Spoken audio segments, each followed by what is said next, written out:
Olá, eu sou o Dr. Buzaide, chefe-geral do Centro Avançado de Oncologia do Hospital São José da Beneficência Portuguesa de São Paulo. Está comigo hoje numa entrevista a doutora Cristina Abdalla, uma das mais proeminentes dermatologistas do Brasil, especializadas em câncer de pele e também danos à pele relacionados a tratamentos oncológicos. Cris, seja bem-vindo ao Vencer o Câncer. Nossos pacientes vêm com muitos problemas de pele, pré-químio, pós-químio ou pós-radioterapia. Um dos mais comuns e uma das perguntas mais comuns é: posso pintar o cabelo quando ele começa a crescer? É possível? Tem algum problema à saúde do paciente? Como você orientaria essa paciente? Bom, em primeiro lugar, quero sempre agradecer seus gentis convites para estar aqui falando sobre o assunto. Bom, essa é realmente a primeira pergunta, a mais frequente, quando a paciente ou os pacientes terminam o tratamento, então eles estão muito ansiosos para voltar à normalidade, né? Então, com relação a pintar o cabelo. Bem, via de regra, nós esperamos 6 meses, mas não é bem assim na prática, cada caso é um caso. Tudo depende, primeiro, do tratamento quimioterápico, que foi feito. Quando o tratamento é feito com múltiplas drogas, nós temos uma alopecia universal, então fica um pouco mais complicado.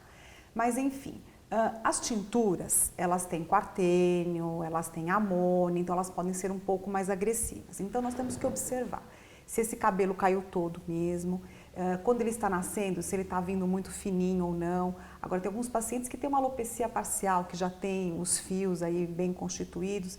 Então, o que nós orientamos? Primeiro, observar esse couro cabeludo, ver se ele está adequado, se o fio está adequado, fazer um teste.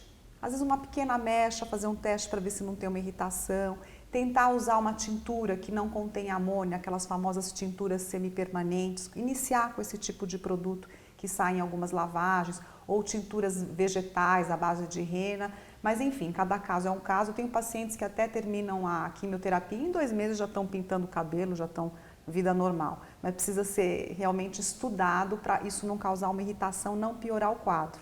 Tanto quebrar o cabelo, como irritar o couro cabeludo, que pode acontecer. O maior problema seria irritação ou coisa assim, tá certo? Porque um dano oncológico não tem nada disso. Não, a tintura ela é usada largamente, não tem descrição. Muito se fala por aí, mas nada existe de comprovado. Uma segunda pergunta muito frequente é sobre as manchas de pele. Elas podem ocorrer pelas próprias drogas oncológicas ou pelas cortisonas, frequentemente usadas nos esquemas de quimioterapia para prevenção de náusea e vômito. Cris, esse realmente é um problema importante. É comum nossos pacientes, ao findarem a quimio, estarem com manchas de pele escuras, tipo um melasma, como se fosse uma pós-gravidez. O que a gente pode fazer a respeito disso? Bom, em primeiro lugar, existe um período ainda pós-químio que essas drogas, elas ainda influenciam a célula que produz melanina, que é o melanócito. Então, algumas drogas até 3 meses, às vezes até 6 meses, podem estimular esse melanócito. Então, nós precisamos tomar cuidado do que nós vamos fazer com esse paciente. Bom, em primeiro lugar, proteção solar durante a químio e mesmo após a químio, isso é fundamental. Como que nós costumamos abordar? Então, para melasma, geralmente nós começamos a tratar com medicações não muito agressivas, porque o melasma geralmente responde mais a ácidos, aqueles clareadores à base de hidroquinona, que eles podem irritar a pele e dar um efeito rebote também, piorando esse melasma, né? Então, nós começamos com vitamina C, alguns antioxidantes, umas drogas mais leves que não causam tanta irritação, para que o paciente já possa iniciar seu tratamento. Peelings, lasers, nós reservamos isso para um período mais 3 meses, 6 meses, dependendo de como está a pele desse paciente. Mas de cara, nós procuramos não fazer tratamentos tão agressivos.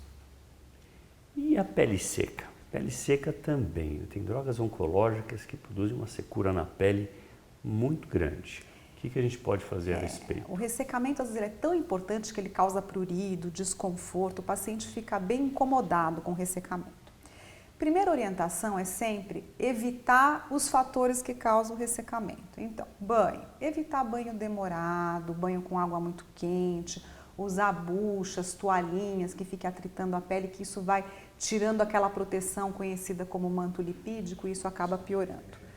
Procurar usar um sabonete de pH mais próximo à pele, né, pH próximo a 5, mais ou menos, que é o pH da pele. Sabonetes líquidos, geralmente, eles têm um pH melhor. E tem alguns sabonetes mais, como eu posso dizer, diferenciados, que já possuem substâncias mais ativas, hidratantes. Então, usar esse tipo de sabonete. Primeiro item de recomendação. Segundo, dependendo do ressecamento, às vezes eu até oriento usar um olhinho pré-banho. Tem vários óleos comerciais, ou mesmo podem ser manipulados, que o paciente aplica antes de entrar no banho, então já dá um conforto também, usa um sabonete líquido.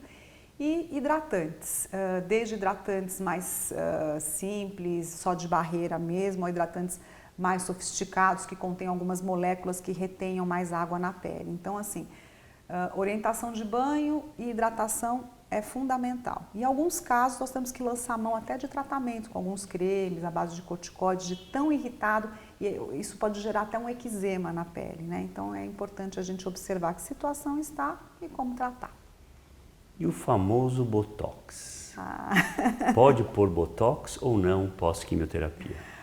Bom, eu acho que nós temos que, assim, sempre quando um paciente pede uma toxina botulínica, avaliar o status desse paciente. Primeiro, se ele tem alguma imunossupressão ainda, alguma alteração de imunidade, dependendo do tratamento, alguns tratamentos, transplante de medula, alguma coisa assim, esses pacientes estão ainda suscetíveis à infecção. Então, avaliar esse status, se esse paciente tem essa suscetibilidade ou não.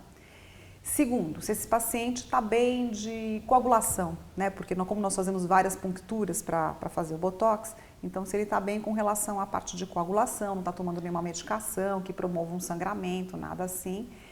E terceiro, se esse paciente não tomou nenhuma droga que ainda ele possa estar num pós que ele possa hiperpigmentar, porque às vezes no procedimento pode surgir algum hematoma, algum vasinho sangrar e pode causar alguma hiperpigmentação. Mas com relação a isso, dependendo, nós até podemos realizar. A toxina botulínica não tem, assim, em si como droga, não tem nenhuma contraindicação, até ela é usada para algumas complicações, algumas paralisias espásticas, algum tratamento de musculatura, então com relação a isso não, mas tem que se avaliar esse estado do paciente, esse estado geral, né, para se decidir ou não fazer uma toxina. Muito bom. Então, mais um ponto importante. Radioterapia é uma das armas mais usadas no tratamento de problemas oncológicos. Observamos, em geral, do fim da radioterapia, um vermelhidão na pele, que lembra até uma queimadura de sol.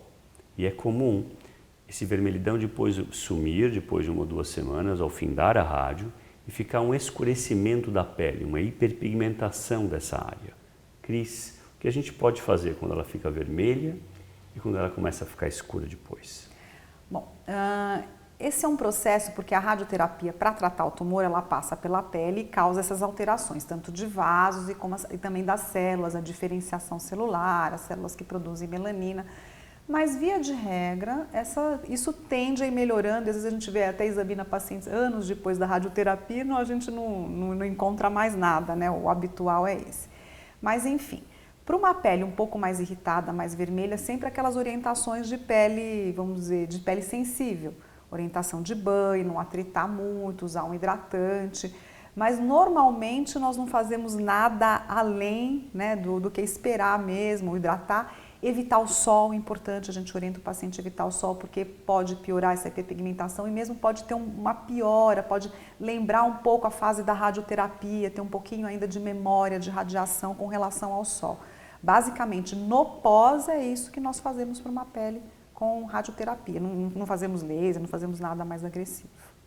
Vocês ouviram hoje a doutora Cristina Abdalla, o manejo e tratamento das complicações dermatológicas mais comuns observadas nos nossos pacientes com câncer, como pele seca, uso de botox, manchas e assim por diante.